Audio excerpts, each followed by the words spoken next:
She walked into my apartment like the world had just tried to crush her.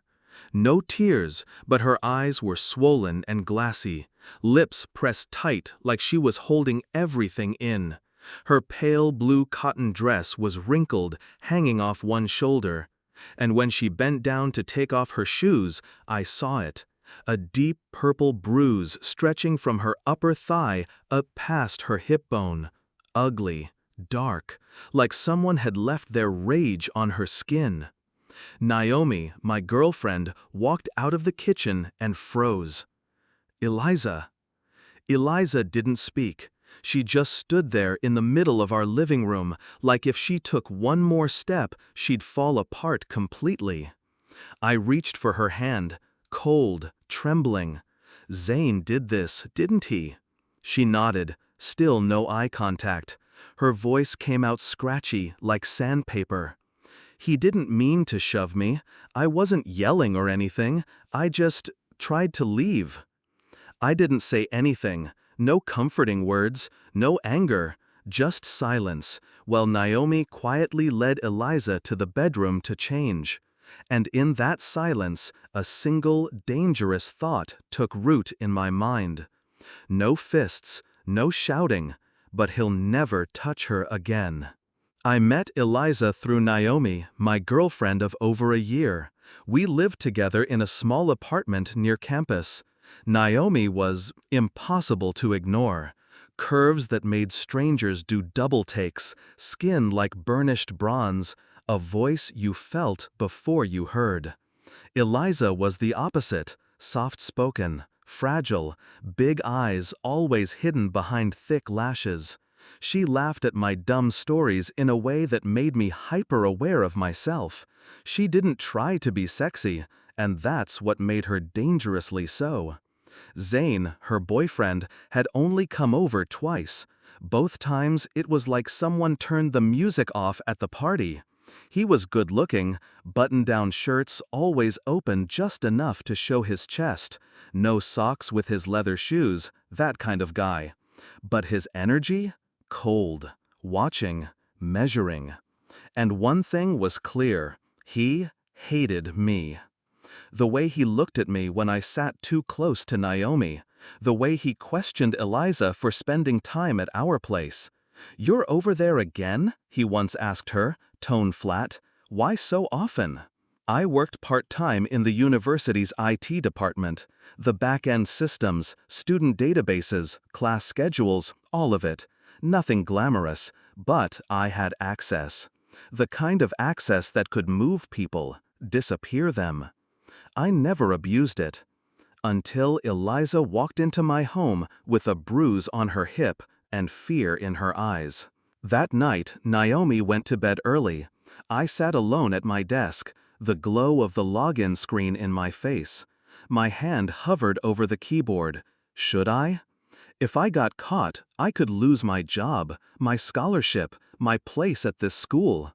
But then I remembered how Eliza had curled up on our couch, hugging a pillow like it was the last piece of her safety. And I typed, Zane H., student ID 38XX. His full class schedule loaded, days, times, professors, visa status F1.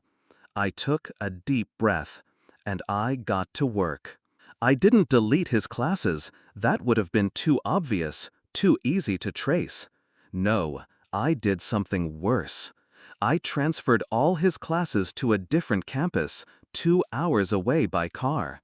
Then I enrolled him in several high-fee courses, hundreds of dollars each.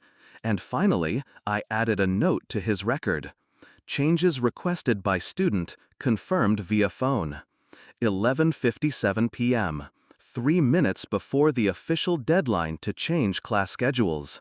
I hit save. No violence, no yelling, just a quiet, surgical strike into the heart of his academic future. I shut the laptop and leaned back in my chair, my chest rising and falling like I'd run a marathon. What had I just done? Was this too far? If someone did this to me, would I survive it? I didn't know, but I knew this. He would never hurt Eliza again. And for now, that was enough. The next morning, Eliza was still asleep when I got up. She lay curled on the couch, a light blanket half draped over her. Her bare shoulder peeked out, the faint outline of that bruise still visible beneath the collar of her shirt. Her hair was a dark mess across the pillow, but for the first time, she didn't look terrified. She looked safe. Naomi was in the kitchen pouring coffee. She turned and gave me a look that said everything she couldn't. "Do you think we should call the police?" she asked. I shook my head. No proof. And she doesn't want to get into it. "You saw the bruise," she snapped. "I know," I said quietly. "But what matters right now is that she's okay, that she's not with him." What I didn't tell Naomi was that I'd already started something I couldn't undo. 3 days later, the first message came in. "Zane, did someone access my student records?" I stared at the text on Naomi's phone. He'd messaged her, not Eliza. Bold move. Naomi replied without hesitation. "Naomi, you should call the registrar's office. No one here touched anything." An hour later, Eliza called Naomi, voice shaky but steady enough to be heard. "Zane showed up for English class today and got kicked out." "He what?" Naomi blinked. She looked at me, confused. Eliza went on. "The professor said someone new had taken his spot off the wait list. There weren't enough seats, so she did roll call, and his name wasn't on it. He argued, said there must be a mistake, but she had the official list." She laughed a little on the phone. "He just stood there like an idiot for 10 minutes, then walked out." And I knew then. The first domino had fallen. Zane wasn't the kind of guy to let things go. The next day, I checked the internal system logs at the IT office. There it was. His student profile had been accessed from an admin terminal that morning. And then the flags started appearing. Student reported sudden class changes. Referred to academic advisor for urgent support. Non-compliant credit load for F1 visa. Bingo. His student visa required at least 12 credits per term. After I'd shuffled his schedule and inflated his course fees, he was down to 6. And that's not enough to keep you legally in the country. I hadn't just dropped him from a class. I'd cracked the foundation of his entire status in the U.S. Eliza didn't talk about Zane after that. She came over more often, usually with a bottle of wine or a snack in hand. She always smiled, always said thank you. Sometimes she stayed late. Sometimes Naomi went to bed early, and Eliza and I would end up on the couch, watching reruns or flipping through old college party photos. One night, she looked at me from across the table, her glass of red wine tilted halfway to her lips. "Do you ever feel like you were born in the wrong place?" "What do you mean?" I asked. She shrugged. "I don't know. Sometimes the people I thought were mine turned out to be strangers, and the ones I barely knew made me feel safe." She didn't blink as she said it. She was talking about me. I knew it, and I didn't move. Her fingers brushed mine across the table, just a touch, just long enough. I didn't pull away. Week 2 passed. Naomi started getting weird texts from an unknown number. "You think this is funny?" She didn't tell you the full story. He was set up. We both knew it was Zane. He was unraveling. Desperate, scared, clueless as to who had gutted his academic future from the inside out. I checked his student file again. The most recent update? Pending Sevis alert for violation of visa status. That was the final nail. A government alert meant immigration would be notified. He'd be out of options. No appeal, no transfer, no new start. He was circling the drain. and I hadn't laid a finger on him. But something else had started to shift. Eliza, she'd gone quieter. She still came around, still smiled, still laughed at my jokes. But sometimes I caught her staring off for too long, wine untouched, hands fiddling with her bracelet like she was thinking of something, or someone. One night, she asked softly, "Do you think we went too far?" I froze. "We?" I said. She didn't clarify, just looked at me with those deep eyes that had once only held fear. Now they had something else, doubt. And for the first time since I set my plan into motion, I wondered if I'd just built a trap that I too was stuck inside. I started watching Eliza differently. Not with hunger, not anymore. With hesitation, with the strange tension of a man who has stolen something and now isn't sure what to do with it. She still came over now and then, still laughed at the same dumb things, still wore that soft, familiar perfume that lingered on our couch cushions long after she'd left. But something in her had changed. Something in me, too. Naomi never noticed. She still believed I was her steady, calm boyfriend, her moral compass. But I hadn't been that guy since the night Eliza walked through our door with a bruise that screamed louder than any words. I didn't know if I was protecting Eliza anymore or trying to own her pain because it gave me a purpose. Zane was gone. No classes, no trace in the system. I checked, obsessively, 3 times a week. His profile had gone cold. Visa status expired. No enrollment anywhere else.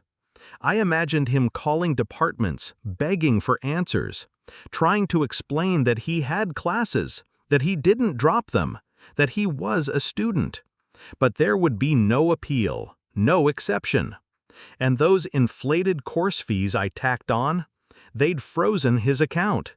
He couldn't access transcripts, couldn't transfer, couldn't even request a withdrawal. He wasn't just erased from our lives. He was erased from the system. But somehow, in Eliza's eyes, he hadn't fully disappeared. One Friday night, Naomi had a double shift. Eliza texted and asked if I was home. 10 minutes later, she showed up with 2 bottles of red wine and a silk dress that clung to her hips like a whispered dare. The slit on her thigh rose high enough to be illegal in some states. She moved through my kitchen like she lived there. "Naomi working late?" she asked, already pouring 2 glasses. I nodded. She handed me mine. "You know," she said, looking straight at me, "I used to think I was strong, but I wasn't. Not until after everything happened. And you're the only one who actually did something." I didn't answer. My body did. She stepped closer. I could smell her skin, clean, warm, slightly sweet. Her fingers touched my chest, cold at first, then pressing, slow. "Eliza, you're drunk," I said, voice low. "I haven't had a sip," she whispered, then kissed my neck, wet, soft, deliberate. I should have stopped her, but I didn't. We kissed, no rush, no confusion, just a slow burn of months of tension finally collapsing. My hands ran down her waist, under the silk. Her skin was impossibly soft, impossibly warm. She didn't pull away. She leaned in, eyes half-lidded, breath shallow. But we didn't go further. That moment, the electricity, the temptation, it was enough. Or maybe we both knew it was already too much. The next morning, she was up early. She made breakfast like nothing happened, wore that same dress, hair tied up, smile easy. When Naomi came home at 10, everything looked normal again. Except me. I started questioning everything. Not just what I did to Zane, but what came after. Did I protect Eliza? or just use her as justification to do something I'd always wanted to do. Did she know? Was her touch real, or a thank you she didn't know how else to give? I didn't have answers. Only guilt, disguised as accomplishment. Naomi noticed something. Of course she did. "Do you think Eliza's been acting strange?" she asked one night, lying on my chest. "What do you mean?" "She looks at you differently, not like a friend, like there's something I'm not part of." I tensed, but kept my breath steady. "There's nothing going on," I said. A practiced lie. So smooth, I almost believed it.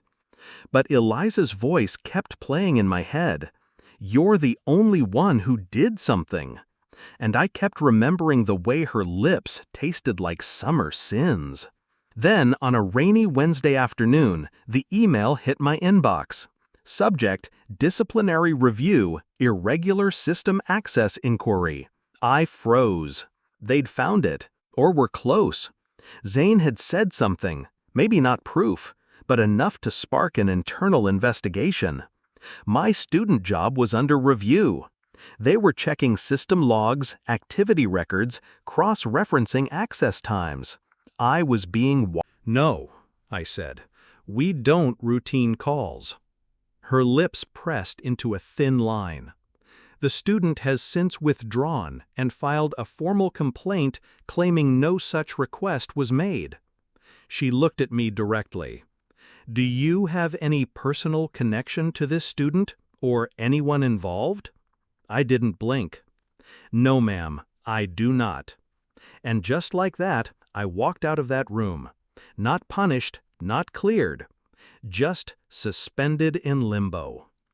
That night, Naomi went out with friends. Eliza texted me for the first time in 10 days. "Can we talk?" I replied instantly. "Where?" "The park. Near the lake. 9 p.m. Come alone." She was already there when I arrived. Hair tied up, black turtleneck, jeans, simple, still stunning. She didn't smile, didn't speak right away. Then, "He left the country." I nodded. "I know." She looked at me. "Eliza told me. Zane reached out from overseas, said someone sabotaged his record, that he lost everything." She paused, then asked, "Was it you?" I didn't lie. I didn't nod either. I just held her gaze. "Eliza," I started. "He hurt me," she said, "but I didn't ask for this. I never asked you to destroy him." I stepped closer. "You were terrified. You had bruises." "I remember," she said, "but I also remember not asking for revenge." I exhaled. I couldn't just sit there and do nothing. Her voice softened. "You really think you're the good guy here?" "I don't know," I admitted, "but I know I couldn't let him get away with it." She stepped in closer, close enough for me to smell her perfume again, that familiar mint and lavender that once meant comfort and now meant judgment. "Eliza, you think you're a hero," she whispered, "but maybe you're just better at hiding the violence." She turned, walking away without another word, and I stood there, alone in the dark. The girl I thought I saved no longer needed saving, and maybe never wanted a savior in the first place. I didn't see Eliza for the next 2 weeks. She vanished, from our friend group, from campus hangouts, from my world. No messages, no updates, not even a glance across the quad. The last thing she'd said haunted me. "You think you're the good guy? Maybe you're just better at hiding the violence." I kept rereading our old texts, the late-night jokes, the casual check-ins, the confessions over wine. All of it felt like a dream I wasn't sure I'd ever truly lived.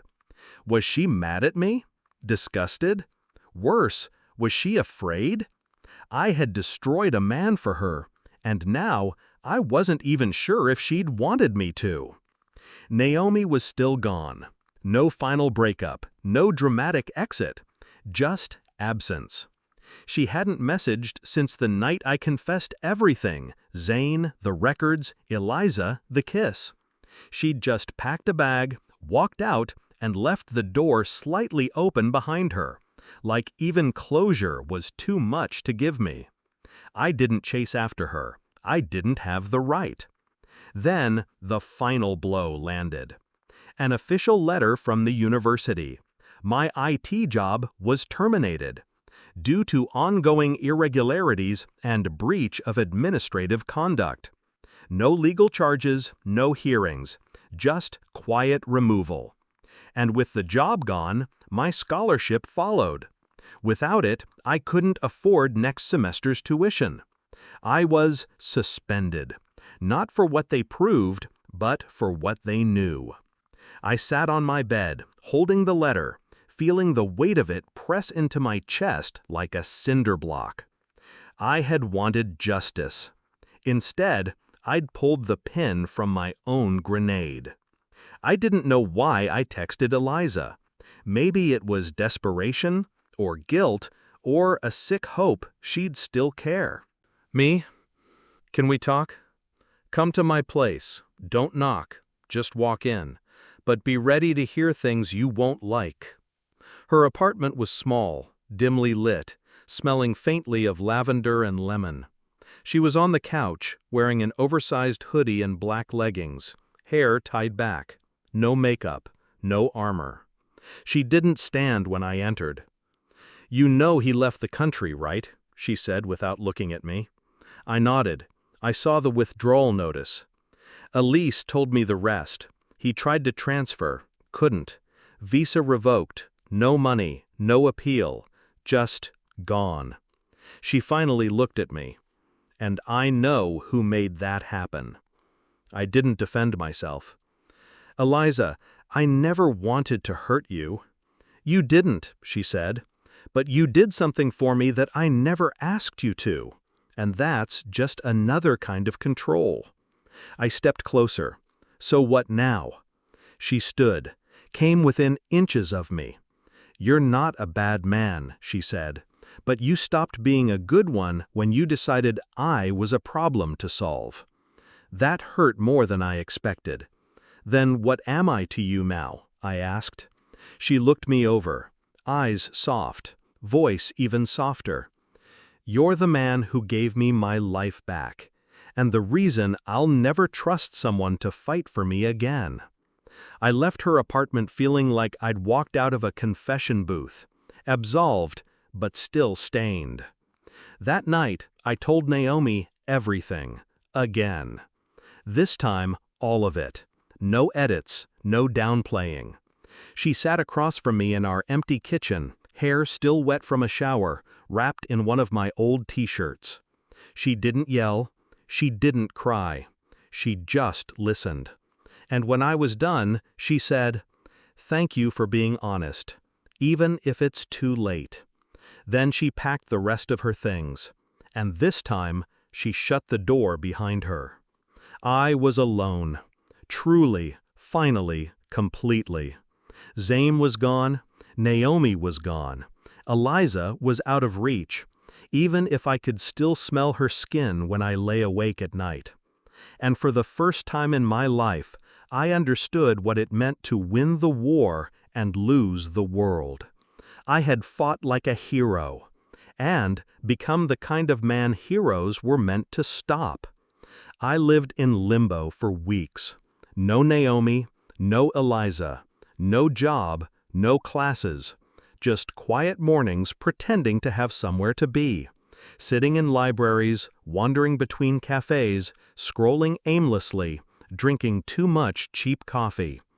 Sometimes I'd pass by students rushing to class and wonder how many of them had lives I had shattered, if any of them had seen the warning signs I missed, or if they too were just one mistake away from implosion.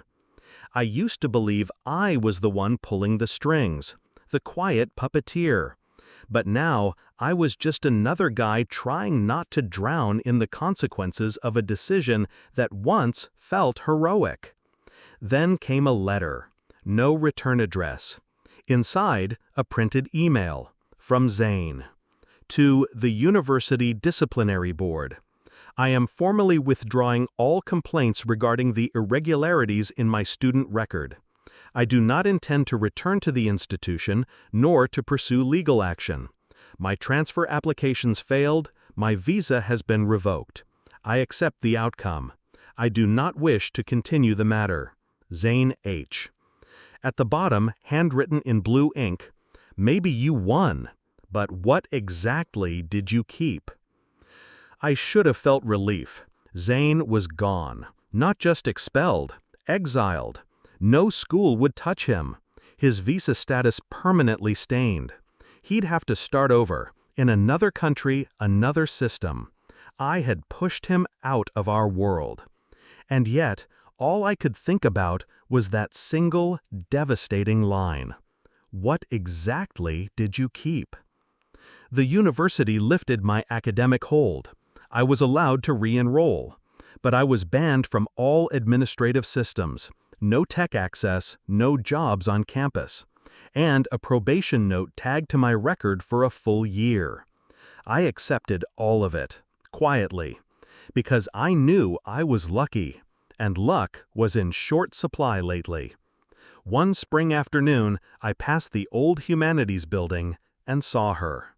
Eliza, sitting on a bench under the big tree, book in hand, hair tied up in a loose bun. A breeze played with the edges of her skirt. She looked peaceful. Too peaceful for me to interrupt. But then she looked up, saw me, and nodded. I walked over, slowly, carefully, like I might spook her if I stepped too hard. "You look lighter," she said with a small smile. "You look like yourself." She tilted her head. "I think I am, for the first time." We sat in silence for a while. Then she said, "I heard about Zane, the letter." I nodded. "He's gone. Elise told me everything. He tried, couldn't get accepted anywhere, burned out, no one on his side." I watched her carefully. "Do you blame me?" She didn't answer right away.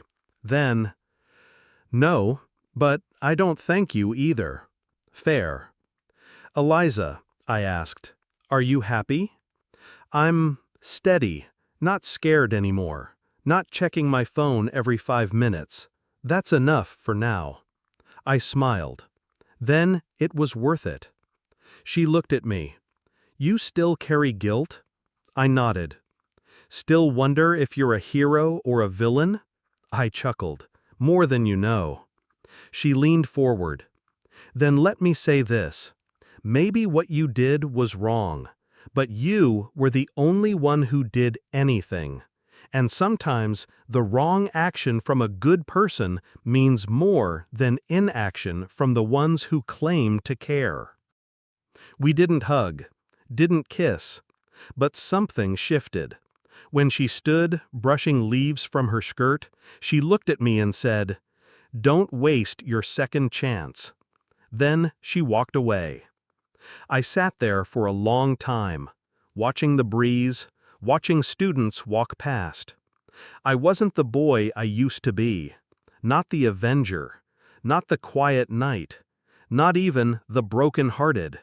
I was just rebuilding, slowly, painfully. I didn't know if Naomi would ever forgive me, or if Eliza would ever come back in a different way. But I knew this.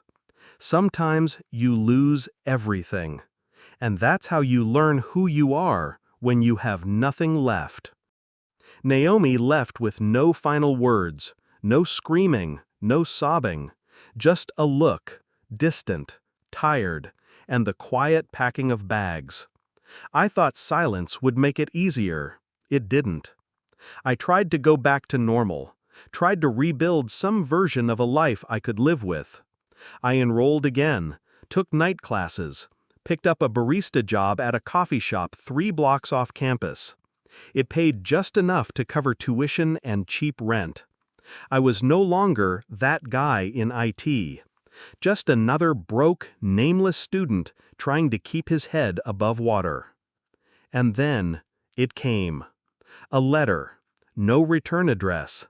Inside, a printed email from Zane. I, Zane H., hereby withdraw all complaints regarding student record irregularities.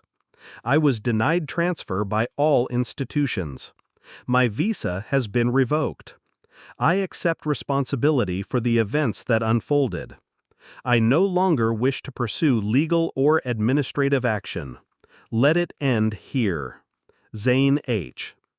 At the bottom, in his own handwriting, maybe you won, but what exactly did you keep? I sat there, holding the paper. He was gone, completely, erased from this world. No school, no country, no redemption. I should have felt victorious, but all I could feel was hollow.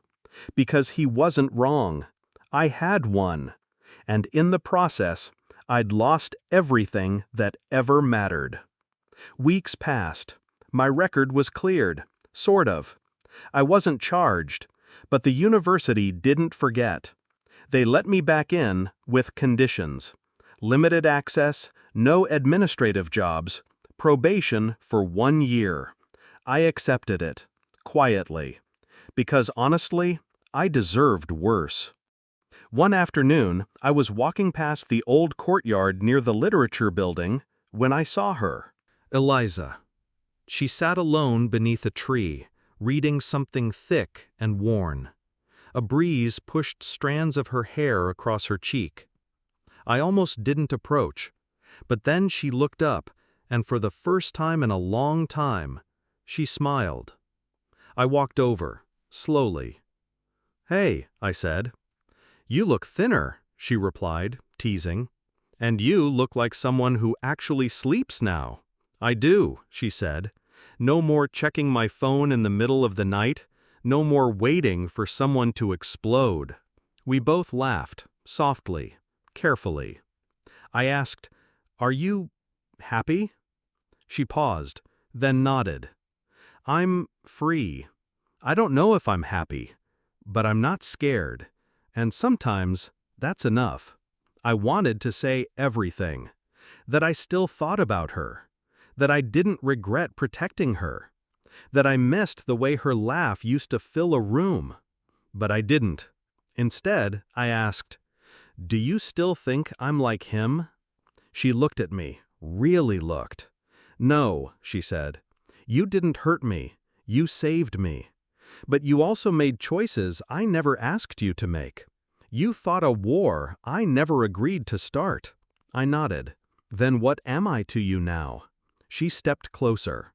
Not too close, but close enough that I caught a whiff of her scent, mint and something floral, familiar, painful. "You're the man who gave me my life back," she whispered, "and the reason I'll never let someone fight my battles for me again." We didn't kiss, didn't touch, but as she turned to walk away, the slit in her dress caught the wind, revealing just a glimpse of thigh, a flash of the skin I once thought belonged to me. She stopped, turned back. "If I ever come back," she said, voice soft, "would you dare to love me again?" I didn't answer, didn't need to. Some questions are better left echoing. I'm not the same man who edited that file. Not the boy who thought justice and love were the same thing. I'm not a hero, not a villain, just someone who made a choice and had to live with it. Maybe you think I went too far. Maybe you think I didn't go far enough. But I'll tell you this. Sometimes it takes losing everything to realize who you really are. And sometimes the revenge you plan for someone else ends up teaching you how to forgive yourself.